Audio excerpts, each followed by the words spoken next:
Welcome to Caribbean Global Network News and Sports. I'm Scott Wilson. In today's headlines, Chinese businessman and guard killed in Montego Bay. And in sports, Reggae Girl Konya Plummer signs with Orlando Pride. Police suspect that the men responsible for Monday's double murder of a popular Chinese businessman and a security guard in Montego Bay are the same ones who carried off an $800,000 heist at a supermarket in Duncan's Trelawney last month. The deceased have been identified as Kenny Lee, the operator of Cash Smart Supermarket on Barnett Street in Montego Bay, and his bodyguard, Carl Reid. About 11 a.m., Reid, Lee, and another man were on their way to the bank to deposit money. As they pulled up in a minivan, they were approached by two heavily armed men who alighted from a Toyota Fielder motor car and demanded money. Lee tried to drive away, resulting in the men spraying the van with bullets. Both Lee and Reid died in the vehicle. The Jamaica Observer is reporting that the license plates on the Fielder are the same ones as those on a stolen Nissan 80 wagon in which the robbers escaped after staging the robbery at the supermarket in Trelawney. Reid Pinnock application rejected. In a CGN follow-up, Professor Fritz Pinnock, president of the Caribbean Maritime Institute, and Ruel Reid, former education minister, had their application for leave for judicial review rejected on Monday. A full court panel unanimously turned down their second attempt to quash the criminal charges against them.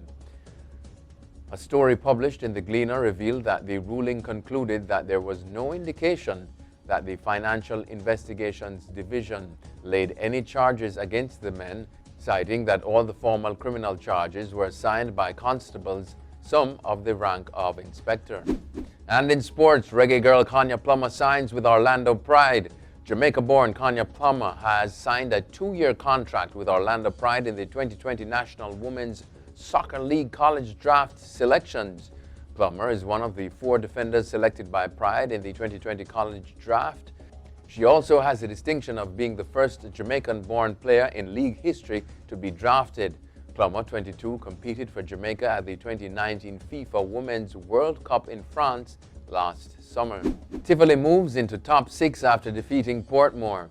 The Tivoli Gardens Football Club has now moved into the top 6 position in the Red Stripe Premier League point standings. Tivoli moved up at the expense of Portmore United after they defeated them 1-0 on Monday at the Spanish Town Prison Oval. Tivoli has played 13 games so far and has only lost once. Coach Philip Williams is hoping they can keep on their winning streak and stay in the top 6. Athletes required to maintain performance standards. Jamaica's athletes who have been selected for the government's assistance program will need to consistently perform at high standards to maintain the benefits. According to Minister of Sports Olivia Grange, 135 Olympic and Paralympic hopefuls were selected to receive financial assistance in the sum of $20,000 per week over an 18-week period. Grange stressed that athletes who during the period didn't meet the qualifying standards will be cut off from the support at the point where they miss it unless they have another opportunity to qualify for the Games. That's it for your CGN News and Sports. I'm Scott Wilson. Pleasant viewing.